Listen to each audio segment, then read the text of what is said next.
Elevator education থেকে Souvik sir কথা বলছি। আপনারা জানেন যে অনেকেই প্রফেশনাল কোর্স অনেক রকম করছে, ম্যানেজমেন্ট আইটি, কেউ এমবিএ করছে, কেউ এমসিএ করছে, কেউ বিটেক করছে।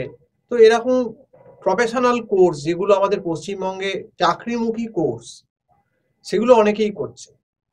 এবার দেখবেন যেটা তফাৎ হচ্ছে, অনেকে হয়তো এমবিএ করেছে, এমবিএ করার পর 10 বছর বাদে দেখা গেল এমবিএ পাস করার পর সে ওই 30-40 হাজার স্যালারিতেই পড়ে রয়েছে।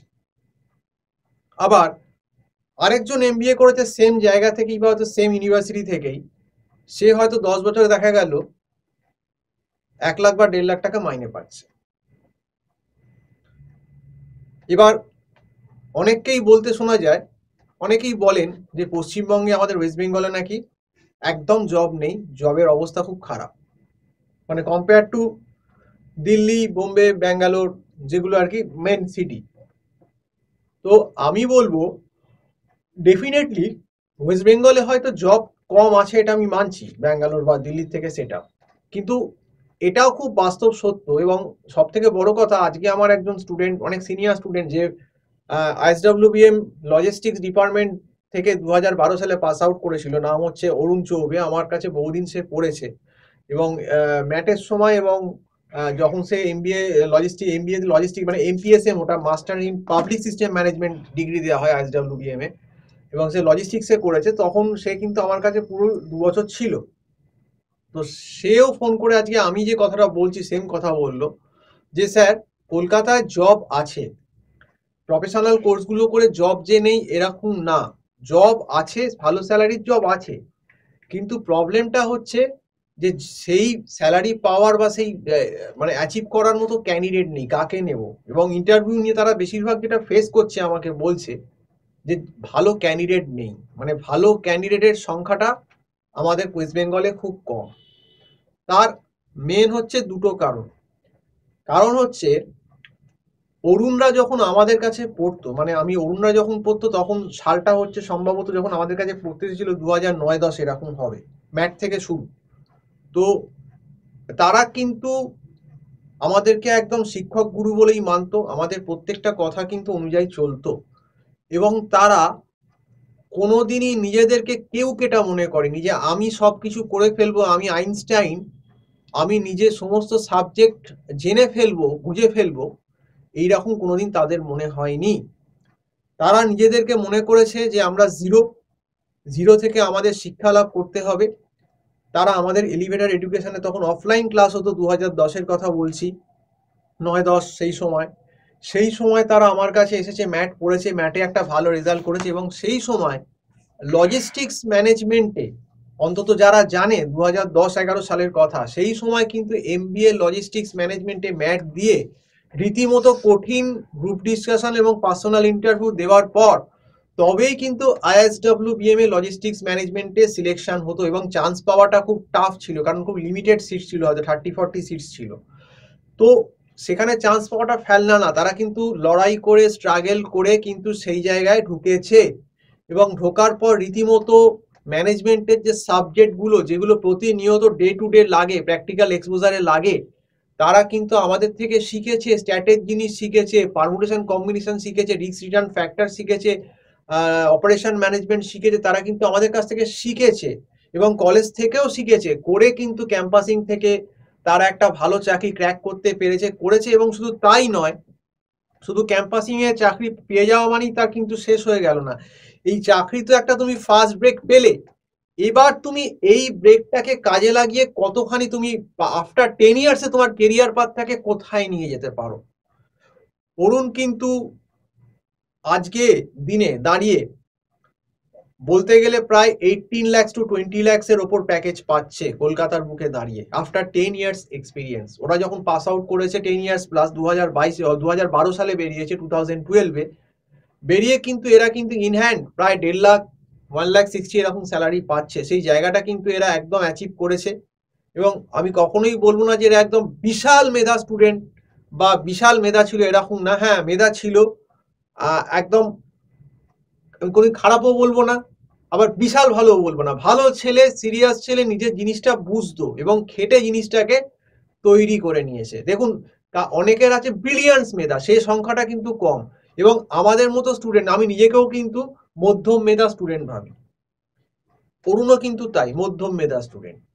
কিন্তু সে নিজেকে শিক্ষকের কাছে এসে, আমাদের কাছে এসে নিজেকে ইম্প্রোভাইজ করেছে, করে কিন্তু সে আমার সঙ্গে আজকেই কথা হলো, প্রায় 9 বছর আপনার ফ্লিপকার্টে অপারেশন ম্যানেজার পোস্টে ছিল, এখন বোধহয় একটা নতুন কর্পোরেটে জয়েন করেছে, আমাকে বললো ডিএইচএল এ বোধহয়, সেখানেও একটা ভালো রীতিমতো পোস্টে আছে, ইন্টারভিউ নিচ্ছে। এবং তারও যেটা অভিযোগ সেম, যে স্টুডেন্ট আসছে ইন্টারভিউতে, কিন্তু যে ধরনের এক্সপোজার তারা চাইছে কোম্পানি ভালো প্যাকেজ দিয়ে নেওয়ার জন্য, সেই এক্সপোজারে স্টুডেন্ট কিন্তু কম। তার কারণটাই কিন্তু এই সব জানতা মনোভাব, সেলফ স্টাডি, সব কিছু পড়ে আমি উদ্ধার হয়ে যাবো, নিজেই পড়ে ফেলতে পারবো। আমি তো আগেও বলেছি ভিডিওতে, 10 জন স্টুডেন্টের ভেতর একজন হয়তো খুব মেরিটোরিয়াস, সে হয়তো করতে পারে, বাকি 9জনই পারবে না, মুখ থুবড়ে পড়বে। কাজে এই যে এখন একটা সেলফ স্টাডি ট্রেন্ড উঠেছে, যে আমরা টিচারের কাছে যাব না, টিচারের কাছে পড়বো না, দেখার দরকার নেই, নিজেরা ম্যানেজ করে নিতে পারবো। তো that is the end of the ডেতে যখন কোর্স শেষ করে বেরোচ্ছে, তখন তাদের তো আর সেই কনসেপশনটা কলেজ থেকে হচ্ছে না, বা আমাদের মতো টিচারের কাছে তারা আসছে না, সিরিয়াসলি ব্যাপারটাকে নিচ্ছে না।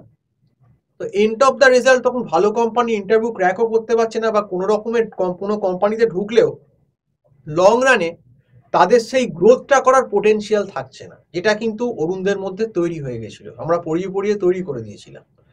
তো এই ব্যাপারটাকে বুঝতে হবে যে সেলফ স্টাডি করলে হবে না।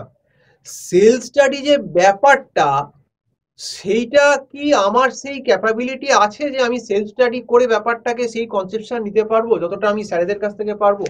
সেটার সেই রকম স্টুডেন্টের ক্যাপাবিলিটি খুব সংখ্যাটায় কম। 100 জনের ভেতর হয়তো 5 জন কি 6 জন, বাকি 95% স্টুডেন্টেরই কিন্তু সেই ক্যাপাবিলিটি নেই। এটা কিন্তু মানতে হবে এই সাবজেক্টগুলোর ক্ষেত্রে, এত কঠিন সাবজেক্টগুলোর ক্ষেত্রে।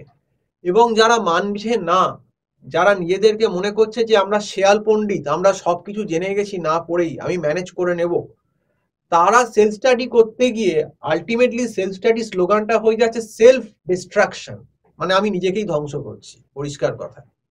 যেমন আমি একটা উদাহরণ দিতে পারি, 2023-এর যে আগের বারে যে ম্যাকআউটের ফার্স্ট সেমের কিউটি পেপারটা হলো, 2023-এ ফেব্রুয়ারি মাসে হয়েছিল লাস্ট যে ফার্স্ট সেমিস্টারের এক্সামটা। তো সেখানে সাউথ কলকাতার একটি কলেজে আমার কাছে একটি ছেলে পড়তো, সে ওখানকার টপার, এবং সে ওখানে দুবারই ফার্স্ট হয়েছে। ফার্স্ট সেমে আমার কাছে পড়ে 7.8 পেয়েছে, সেকেন্ড সেমে পড়েও 8.5 পেয়েছে। তো সে কিন্তু যখন আমার কাছে টিউশন পড়তো, সে তাদের ব্যাচের ছেলে মেয়েদের বলেছিল যে তোরা স্যারের কাছে পড়তে পারিস, সৌভিক স্যারের কাছে ইন্ডিভিজুয়াল এডুকেশনে, স্যার কিন্তু খুব ভালো পড়ান, ধরে ধরে পড়ান, বলেছিল যে আর এই সাবজেক্টগুলো কিন্তু হবে না নিজে পড়ে।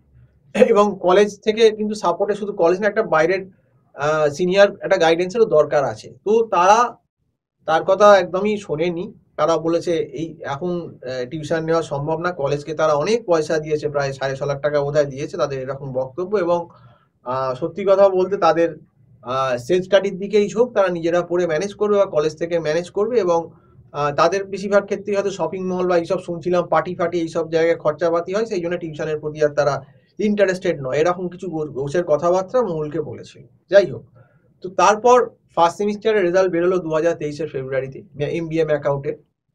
এমবিএ ম্যাকআউট ফার্স্ট সেমিস্টার 2023, দেখা গেল সেই কলেজে টোটাল 44 ক্যান্ডিডেটের মতো অ্যাপ্রক্স প্রায় 26-27 জন ওই পেপারে, কিউটি পেপারে সাপ্লি পেয়েছে।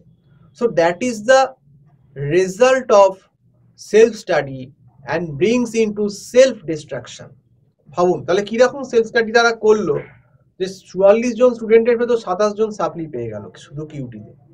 তার মানে কিরকম সেলফ স্টাডির এফেক্টটা বুঝতে পারছেন এদের, ইউটিউব দেখে, অমুক দেখে, তমুক দেখে ম্যানেজ তো করতে পারলো না। Simplex, big game, assignment, transportation, probability, hypothesis, এরকম শব্দ সব কি ম্যানেজ করতে পারলো? পারলো না। তাহলে কি হলো? সেলফ ডিস্ট্রাকশন হয়ে গেল।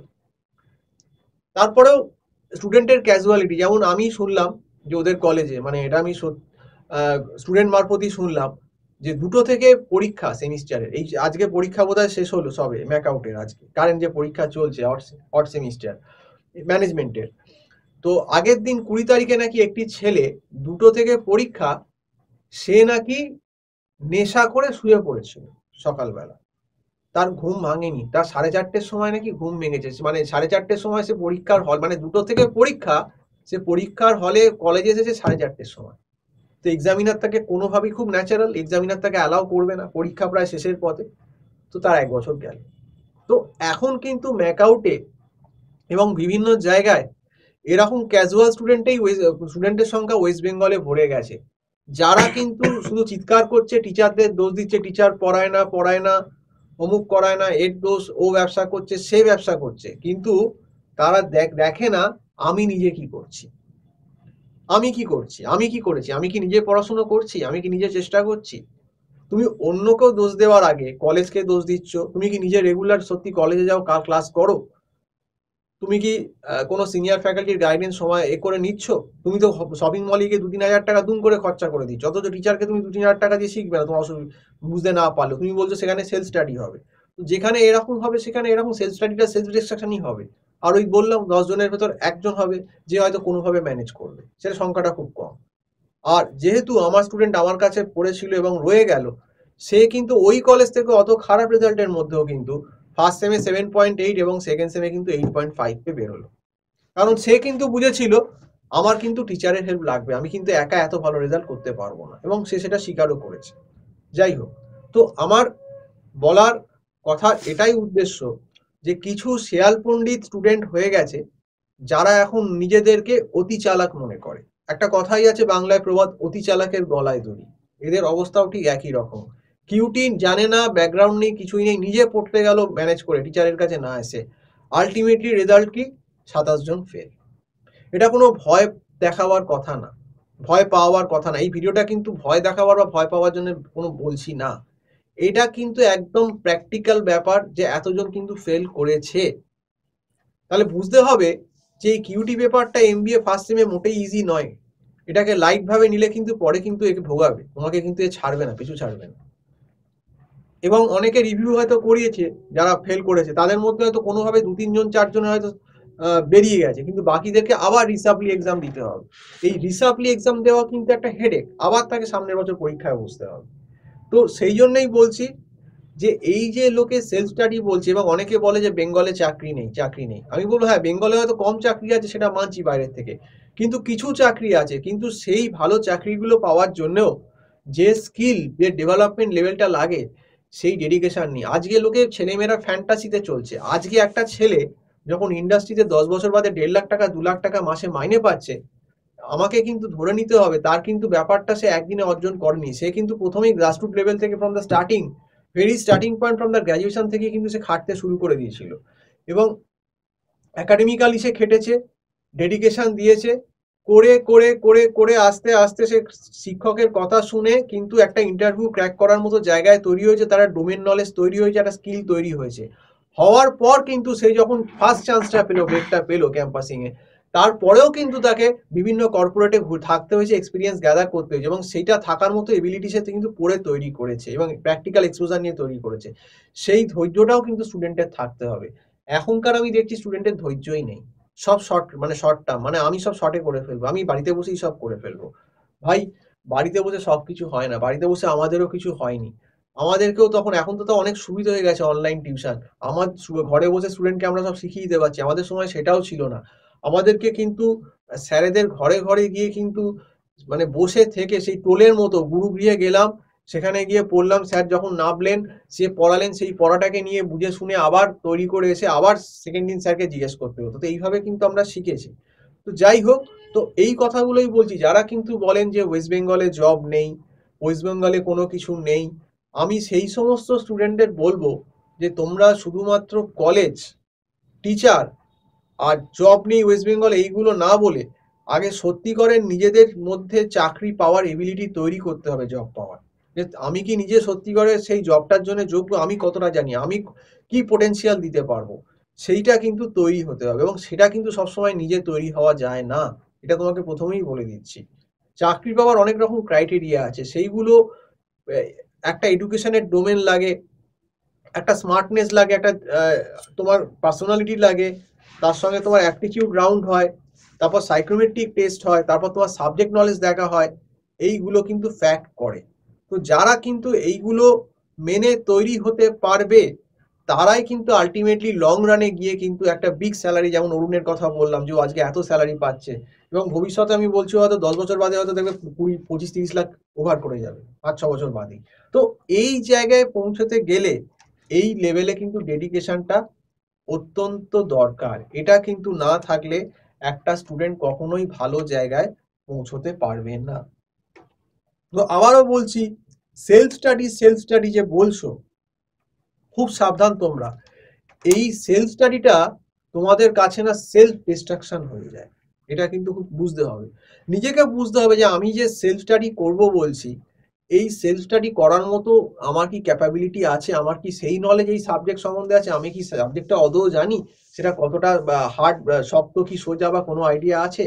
আমি কিন্তু বলবো যে সাবজেক্টগুলো, বিশেষ করে যেগুলো accounts, finance, operation management, operation research, probability, এইগুলো স্যারেদের কাছ থেকেই শিখতে হয়। একটা ছেলে ফাইন্যান্সে যাচ্ছে, সে রিস্ক রিটার্নের স্ট্যান্ডার্ড ডিভিয়েশন, কোভ্যারিয়েন্সই ভালো করে জানে না, সে প্রবাবিলিটি এক্সপেকটেশন জানে না। সে কর্পোরেটে গিয়ে যখন কর্পোরেট ফাইন্যান্স বা বিভিন্ন তোমার পোর্টফোলিও ম্যানেজমেন্টে যখন তোমার সিগমা লাগবে রিস্ক রিটার্ন হিসেব করতে গেলে, বা প্রবাবিলিটি লাগবে, সে কিন্তু সেখানে সেই প্র্যাকটিক্যালিও সেই জিনিস অ্যাপ্লাই করতে পারবে না, তাকে কিন্তু শিখে আসতে হবে। এবং এই একই কথা কিন্তু বিটেক, আইটি, এমসিএ, বিসিএর ক্ষেত্রেও প্রযোজ্য। তো সেই জন্য বারবার বলছি যে তোমাদের এই সেলফ স্টাডিটা যেন সেলফ ডিস্ট্রাকশন না হয়ে যায়। এই ভিডিওতে কিন্তু আমি এই সাবধান বানিয়ে কিন্তু তোমাদেরকে বলছি। তো যাই হোক, সম্পূর্ণ ভিডিওটা দেখার জন্য অসংখ্য ধন্যবাদ। আজকে এই অবধি বলেই শেষ করছি। নমস্কার।